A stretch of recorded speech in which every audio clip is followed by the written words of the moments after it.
दोस्तों, वानर सेना अंतिम प्रहार की तैयारियों में थी। उसी समय मंदोदरी युद्ध भूमि की ओर दौड़ती है। उसकी सांसें टूटी थी, पैर कांप रहे थे, लेकिन उसका हृदय उसे रुकने नहीं दे रहा था। वह एक ही व्यक्ति को ढूंढ रही थी, रावण, उसका स्वामी, उसका पति, लंका का रक्षक। और आज एक घायल योद्धा। मंदोदरी की आंखों के सामने एक भयंकर दृश्य था।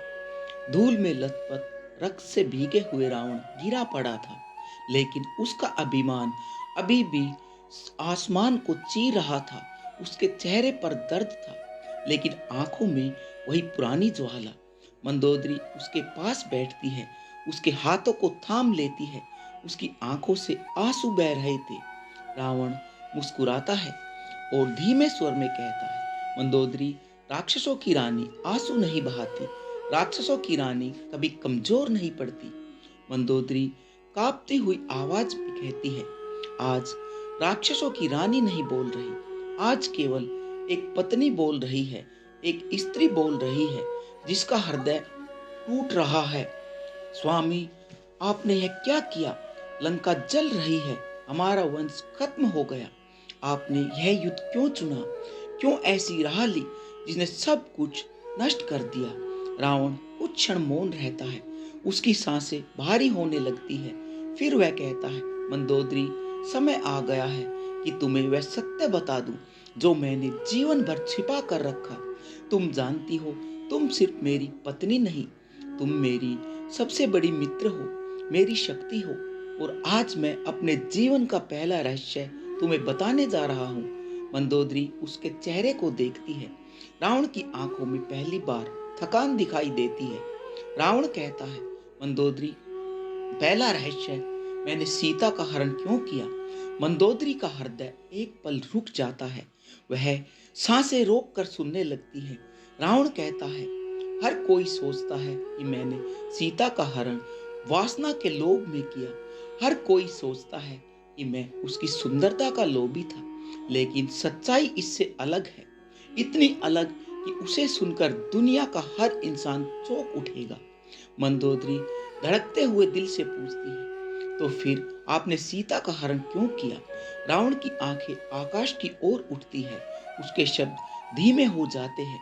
मंदोदरी, पहला रहस्य यह है कि सीता मेरे जीवन में पहली बार तब नहीं आई जब राम वन में थे। वह जन्म के समय ही मेरे सामने आई थी।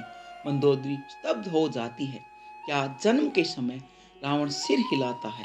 हाँ, सीता का जन्म मेरी आंखों के सामने हुआ था, और यह बात आज तक किसी को नहीं पता चली। मैंने ही उसे जन्म के समय पृथ्वी को सौंप दिया था, क्योंकि उस समय एक भयावह शकुन हुआ था। आकाश में एक उल्का टूटी थी। महाराजाओं ने कहा था, यह बालिका राक्षस कुल का विनाश करेगी। मैंने उस नवजात को एक पवित्र भूमि पर छोड़ दिया, ताकि कोई उसे खोज ले और वह अपने भाग्य के मार्ग पर चली जाए। मंदोदरी की आंखें फैल जाती है। वह कांपते हुए स्वर में कहती है, स्वामी, क्या सीता? रावण धीरे से कहता है, हाँ मंदोदरी, सीता केवल मैथिली नहीं, वह लंका की बेटी भी है। वह मेरे रक्त से जुड़ी हुई है, मेरे कुल से जुड़ी हुई है। यह पहला रहस्य है जिसे मैं जीवन भर छिपाता रहा। मंदोदरी का शरीर शून्य हो जाता है। उसके लिए यह सच किसी वज्रपात से कम नहीं था। वह रावण के हाथों को कस कर पकड़ लेती है, फिर पूछती है, लेकिन अगर वह आपके कुल की थी तो आपने उसका हरण क्यों किया? उसे अपने शत्रु के हाथों से क्यों छीना? रावण दर्द भरी सांस लेता है और दूसरा रहस्य बताने की तैयारी करता है। उसकी आवाज धीरे धीरे भारी हो रही थी। युद्ध भूमि का शोर कम और उसकी धड़कनों की आवाज तेज हो रही थी। रावण कहता, मंदोदरी, दूसरा रहस्य, मैंने युद्ध क्यों चुना? वह कहता है, मुझे मेरे अंत का पता था। मुझे ज्ञात था कि मेरा वध किसके हाथों होगा। मुझे ज्ञात था कि मैं संसार के किसी राक्षस, देवता, असुर या दानव से नहीं हारूंगा। लेकिन एक स्थान ऐसा था जहां मैं कमजोर था, और वह था मनुष्य। राम मनुष्य अवतार में आए थे। उनके आगमन के साथ ही मेरे अंदर एक भय जाग उठा, क्योंकि मुझे पता था कि मेरा अंत उन्हीं के हाथों होगा। देवताओं ने पहले ही यह निर्णय कर दिया था और मैं उस भाग्य से बच नहीं सकता था। मंदोदरी रोते हुए कहती है, तो क्या यह युद्ध नियति था? रावण हंसकर कहता है, नियति भी मेरी थी, निर्णय भी मेरा था। सीता का हरण बस एक माध्यम था, युद्ध तो होना ही था, क्योंकि मेरी आत्मा केवल राम के हाथों मुक्त हो सकती थी। मंदोदरी सिसक उठती है। उसकी उंगलियां रावण के हाथों को थामे हुए कांप रही थी। उसकी आंखों में भय था, दर्द था, सवाल थे। वह पूछती है, स्वामी, आपका तीसरा रहस्य क्या है? रावण अपनी आंखें बंद करता है, कुछ क्षण मौन रहता है, फिर कहता है, मंदोदरी, तीसरा रहस्य यह है कि मैंने वह मर्यादा लांघी जो किसी भी प्राणी को नहीं लांघनी चाहिए। मैंने अहंकार में ब्रह्मा का वरदान तोड़ दिया। मुझे वरदान था, देवता दानव असुर कोई भी मुझे मार नहीं सकता, लेकिन मनुष्य मुझे मार सकता है। और मैं भूल गया था कि कोई भी वरदान अहंकार के आगे टिक ही नहीं सकता। मैंने अपनी मर्यादा स्वयं भंग की और मेरा पतन निश्चित हो गया। मंदोदरी कांपती हुई खड़ी हो जाती है। उसके पैरों में जान नहीं थी, उसकी आंखें लाल हो चुकी थी। वह धीरे से कहती है, स्वामी, तो यह सब आपकी ही इच्छा थी? रावण धीमे से कहता है, हाँ मंदोदरी, मेरा चौथा रहस्य यही है कि मैंने ही अपने अंत को बुलाया। मैंने ही वह द्वार खोले जो मेरी मृत्यु की ओर जाते थे। मंदोदरी रोते हुए रावण के सीने पर सिर रख देती है। आसमान में बिजली चमकने लगती है, हवा भारी हो जाती है, युद्ध भूमि मौन हो जाती है। मंदोदरी रावण के पास बैठी हुई थी। उसकी आंखों में असहनीय पीड़ा थी। युद्ध भूमि की धूल हवा में उड़ रही थी। आकाश लाल हो चुका था, मानो प्रकृति भी रावण के अंत की गवाही दे रही हो। वानर सेना की गर्जना दूर से गूंज रही थी, लेकिन रावण की सांसों की आवाज इस विशाल ध्वनि से भी अधिक भारी लग रही थी। रावण ने अपना मुख ऊपर उठाया। उसकी आंखों में भय नहीं था, लेकिन एक अजीब सा दर्द था जो उसने जीवन भर किसी को नहीं दिखाया। मंदोदरी ने धीमे से उसका सिर अपनी गोद में रखा। वह रो रही थी, लेकिन रावण ने हाथ उठाकर उसकी आंखों के आंसू पोंछ दिए। रावण कहता है, मंदोदरी, अभी मैंने तुमसे 4 रहस्य कहे, लेकिन अभी भी वह रहस्य बाकी है जिसे मैं अपने जीवन का सबसे बड़ा सत्य मानता हूँ। मंदोदरी पूछती है, स्वामी, क्या वह रहस्य आपके पतन से भी बड़ा है? रावण आंखें बंद करते हुए कहता है, हाँ, यह वह सत्य है जो मुझे जन्म से मृत्यु तक जलाता रहा, लेकिन मैंने इसे कभी किसी से नहीं कहा। युद्ध भूमि पर एक क्षण के लिए हवा भी रुक सी जाती है। मंदोदरी का हृदय तेजी से धड़कने लगता है। रावण धीरे से कहता है, मेरा 5वां रहस्य, मेरी वास्तविक शक्ति और मेरी वास्तविक कमजोरी। मंदोदरी विस्मित होकर पूछती है, हे स्वामी, आपकी सबसे बड़ी कमजोरी कौन थी? रावण हंसने की कोशिश करता है, लेकिन दर्द उसकी हंसी को दबा देता है। वह कहता है, मेरा 5वां रहस्य, मेरी शक्ति कोई स्तुति नहीं थी, मेरी शक्ति कोई वरदान नहीं थी, मेरी शक्ति कोई मंत्र नहीं थी। मेरी असली शक्ति थी मेरा हृदय, और यही मेरी सबसे बड़ी कमजोरी भी थी। मंदोदरी कहती है, मैं समझ नहीं पा रही हूँ, आपका मतलब क्या है?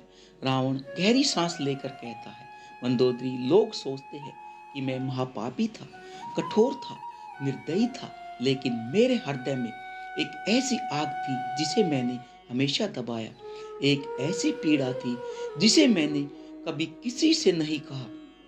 मंदोदरी पूछती है, कौन सी पीड़ा? रावण कहता है, मैंने यह संसार ज्ञान और शक्तियों से जीता।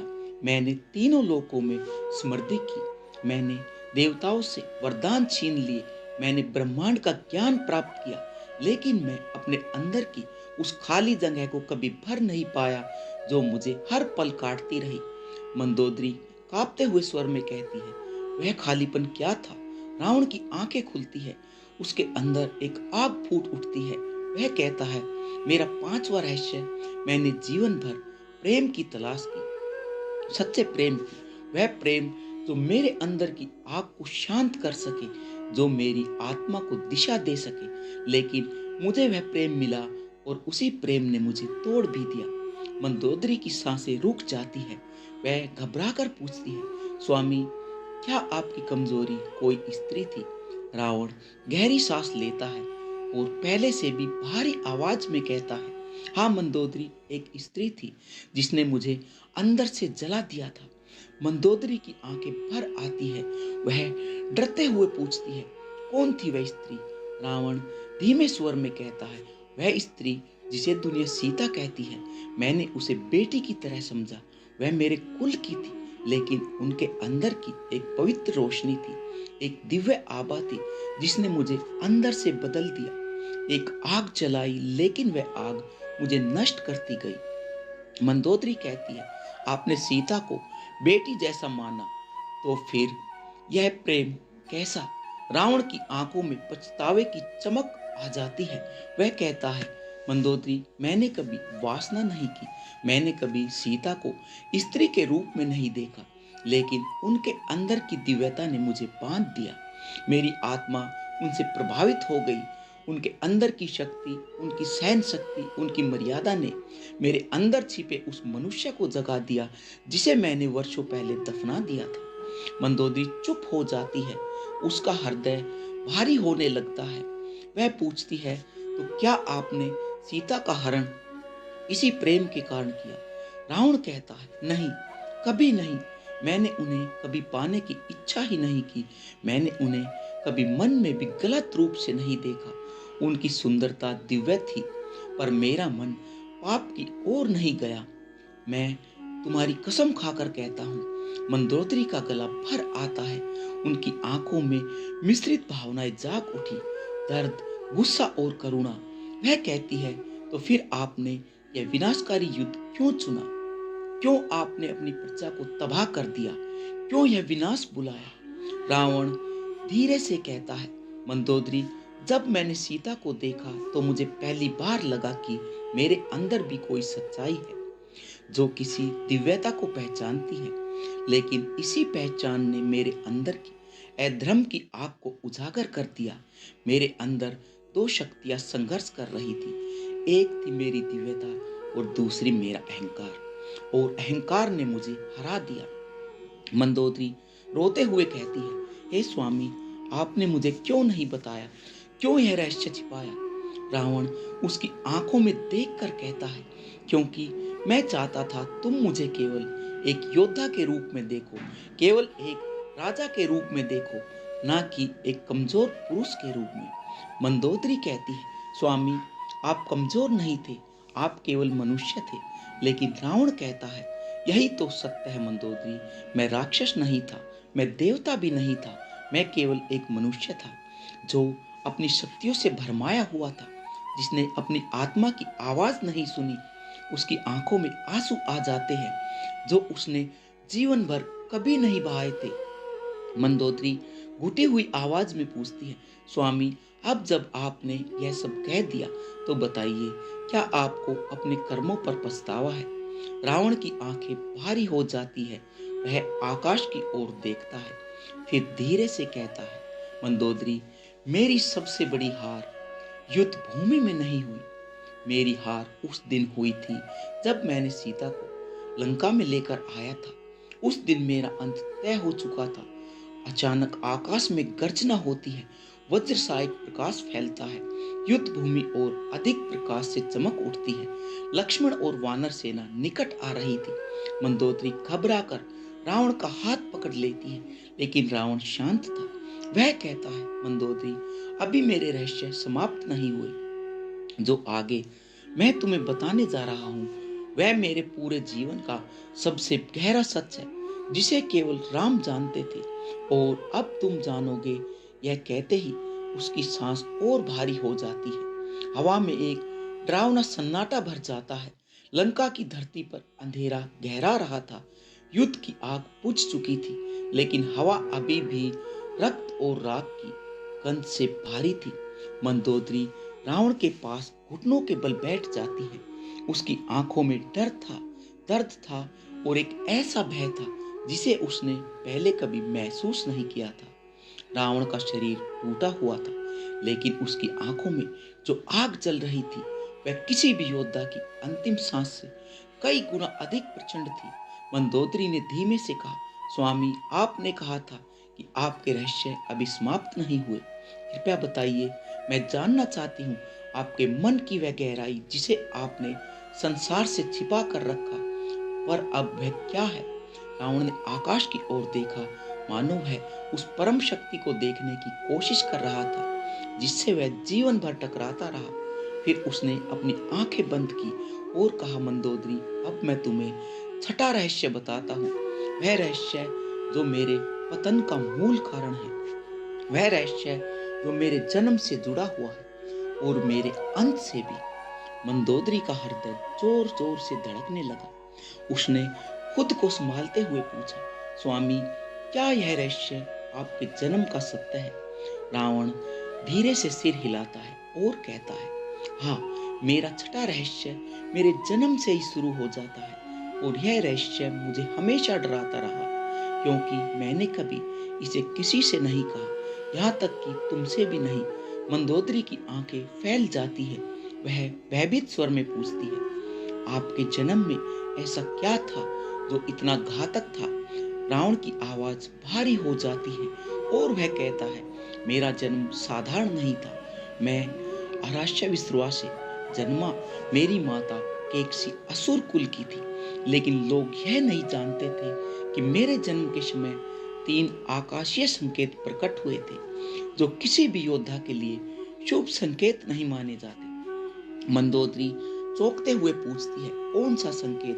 रावण गहरी सांस लेकर कहता है, पहला संकेत, मेरे जन्म के समय सूर्य का प्रकाश अचानक धुंधला पड़ गया था, जैसे किसी ने उसे ढक दिया हो। मेरे पिता ने इसे अशुभ माना। दूसरा संकेत, मेरे जन्म लेते ही मेरे शरीर से एक अग्नि सी लपट निकली है, जो किसी भी मानव शरीर से असंभव है। मेरी माता ने इसका अर्थ शक्ति माना, लेकिन पिता ने इसे विनाश का संकेत कहा। और तीसरा संकेत, मेरे जन्म के समय एक भविष्यवाणी हुई, जिसे केवल मेरे पिता ने ही सुना और किसी ने नहीं। मंदोदरी घबराई आवाज में पूछती है, वह भविष्यवाणी क्या थी? रावण धीरे से कहता है, वह भविष्यवाणी थी कि जब मैं शक्ति के चरम पर पहुंचूंगा, जब मेरे पास तीनों लोकों की संपत्ति होगी, जब देवता भी मेरा नाम सुनकर भयभीत हो उठेंगे, तभी एक सामान्य मानव मुझे धूल में मिला देगा। मंदोदरी कहती है, लेकिन यह वरदान और श्राप दोनों जैसा लगता है। रावण कहता है, हाँ, और यही मेरे जीवन का सबसे बड़ा भय था। मैं जन्म से ही जानता था, मेरी मृत्यु देवताओं के हाथों नहीं होगी, मेरा अंत एक मनुष्य ही करेगा। मंदोदरी रुक कर कहती है, तो क्या यह छठा रहस्य आपकी मृत्यु की भविष्यवाणी था? रावण सिर हिलाता है, लेकिन कहता है, नहीं, यह तो सिर्फ शुरुआत थी। मेरा छठा रहस्य इससे भी अधिक गहरा था। मंदोदरी की सांसें रुक जाती है। वह पूछने लगती है, तो फिर असली रहस्य क्या है? रावण की आंखें चमक उठती है, जैसे उसके अंदर कोई तूफान उमड़ जाता है। वह कहता है, असली रहस्य यह है कि मेरा जन्म केवल राक्षस कुल में नहीं हुआ। मेरी आत्मा पहले एक देवता थी। मंदोदरी स्तब्ध रह जाती है। उसके मुंह से आवाज नहीं निकलती। वह जैसे पत्थर की मूरत बन जाती है। वह किसी तरह कह पाती है, स्वामी, आप देवता रावण कहते हैं? हाँ मंदोदरी, मेरी आत्मा पहले देवताओं में थी। मैं एक दिव्य योद्धा था, एक संरक्षक, एक त्रिलोक रक्षक। लेकिन एक अपराध के कारण मुझे देवताओं से निकाल दिया गया। मेरी आत्मा को असुर कुल में जन्म लेने का श्राप दिया गया और वही श्राप मुझे रावण बना गया। मंदोदरी पूछती है, स्वामी, आपने ऐसा कौन सा अपराध किया था जो आपको देवताओं से गिरा दिया? रावण कुछ पल चुप रहता है, फिर कहता है, मेरा अपराध था अहंकार। मैं देवताओं में भी अपने ज्ञान को सबसे ऊंचा मानता था। मेरी इच्छा थी कि मैं ब्रह्मांड के हर रहस्य को जान लूं, हर शक्ति को प्राप्त कर लूं, लेकिन मैंने एक भी नियम नहीं माना। मैंने देव नियमों को लांघा और उसी दिन मेरा देवत्व भी समाप्त हो गया। मंदोदरी के होठ कांपते हैं। वह पूछती है, तो क्या आपका यह असुर जीवन, आपका यह राक्षसी स्वरूप सब उस देवत्व श्राप का परिणाम है? रावण भारी आवाज में कहता है, हाँ मंदोदरी, मैं राक्षस बनकर पैदा नहीं हुआ था, मैं राक्षस बना दिया गया था। मेरे कर्म, मेरी जिद, मेरे निर्णय ने मुझे राक्षस बनाया। मेरे अंदर की इच्छा शक्ति और ज्ञान ने मुझे राक्षसों का राजा बनाया। लेकिन मेरे अंदर का वही अहंकार जिसने मुझे देवताओं से गिरा दिया, वही मुझे यहाँ तक लेकर आया। मंदोदरी की आंखों से आंसू निकल पड़ते हैं। वह कहती है, स्वामी, आपके अंदर इतना बड़ा तूफान था, इतना बड़ा रहस्य था और आपने मुझे नहीं बताया। रावण कहता है, क्योंकि यह मेरा सबसे गहरा सत्य था। यह वह सच था जो मुझे हर रात जलाता था। मैं दो आत्माओं वाला व्यक्ति था। एक देवताओं की आत्मा जो अच्छाई की ओर खींचती थी और एक राक्षसी आत्मा जो शक्ति की ओर खींचती थी। मैं दोनों के बीच बट गया और इस युद्ध ने मुझे पूरी तरह तोड़ दिया था। मंदोदरी उसके हाथ को पकड़ती है। रावण की आंखें धुंधली हो रही थी, पर उसकी आवाज में अभी तेज था। वह कहता है, मंदोदरी, यह छठा रहस्य बताने के बाद अब मैं तुम्हें अपना सातवां रहस्य बताऊंगा। लेकिन सातवां रहस्य इससे भी अधिक भयानक होगा, क्योंकि वह मेरे अंत की सबसे बड़ी सच्चाई है जो इस युद्ध को पूरी तरह बदल देगी। मंदोदरी के हाथ कांपने लगते हैं। वह डर से बोल उठती है, हे स्वामी, और भी रहस्य, और भी सत्य, क्या कुछ बाकी है? रावण कहता है, हाँ, सातवां रहस्य मेरे जीवन का अंतिम सत्य है और वह सत्य राम से जुड़ा हुआ है। मंदोदरी घबरा कर पूछती है, राम कैसे? रावण कहता है, मेरा सातवां रहस्य यह है कि राम मेरे शत्रु नहीं थे। राम वह व्यक्ति थे जिसे मैं जन्म से ही जानता था, जिसे मेरी आत्मा भी पहचानती थी, क्योंकि राम ही वह देव शक्ति थे जिनके हाथों मुझे मुक्त होना था। और यह रहस्य मेरे जीवन का अंतिम अध्याय बन गया। हवा में एक गहरा सन्नाटा छा जाता है। आसमान जैसे थर थर कांप रहा था। रावण की आवाज अब और भी धीमी हो रही थी। मंदोदरी धीरे से उसके कदमों की आहट इतनी हल्की थी कि खाली कक्ष में भी वह मौन जैसी प्रतीत हो रही थी। रावण ने मंदोदरी की तरफ देखा, फिर नजरें झुका ली। मंदोदरी ने धीमी आवाज में कहा, रात बहुत भारी है रावण, और मेरे सवाल भी। रावण ने सिर उठाया। सवाल तो पूरी जिंदगी पूछे, पर जवाब मैं हमेशा टालता रहा। मंदोदरी का चेहरा शांत था, पर दिल अंदर से टूट रहा था। तुम्हें याद है रावण, एक दिन तुमने मेरे सामने कहा था कि लंका की रक्षा का भार तुम्हारे अकेले कंधों पर है। रावण ने गहरी सांस ली। हाँ, कहा था, और सच भी था। मंदोदरी ने कहा, तो फिर बताओ, अगर सच में तुम राक्षसों के राजा हो तो आज तुम डर क्यों रहे हो? रावण कुछ पल मौन रहा और बोला, डर वह नहीं जो लोग समझते हैं, डर वह है जब आदमी अपने किए गए कर्मों का बोझ महसूस करता है। मंदोदरी ने सीधा सवाल किया, क्या तुमने कभी सोचा कि एक स्त्री का दर्द क्या होता है जब उसका पति पूरी दुनिया जीत लेता है पर अपना घर हार जाए? रावण चौंक उठा। उसने अपना सिर उठाया। मंदोदरी की आंखें लाल थी, पर उनमें आंसू नहीं बल्कि ज्वाला थी। मंदोदरी, मैंने तुम्हें कभी नहीं छोड़ा। मंदोदरी ने थोड़ी मुस्कान ली, पर तुम्हारे कर्मों ने मुझे हर बार छोड़ दिया। रावण हर बार। रावण ने जैसे खुद को अंदर से टटोलते हुए कहा, आज जो कुछ हुआ, जो तुमने देखा, जो सुना, वह सब मेरी कमजोरी थी, मेरी राजनीति थी, मेरे हट की आग थी। मंदोदरी बोली, कमजोरी नहीं, यह तुम थे रावण। तुम्हारा घमंड, तुम्हारी कामना, तुम्हारा अधिकारवादी स्वभाव, तुम्हारी आदित्योकांक्षा और तुम्हारा अनियंत्रित अहंकार। रावण को यह शब्द चीरते चले गए, लेकिन आज वह झूठ छुपाना नहीं चाहता था। उसने धीरे से कहा, हाँ, मैंने गलतियां की, बहुत की। कुछ राज कई वर्षों से दफन थे, कुछ आज रात खुल गए।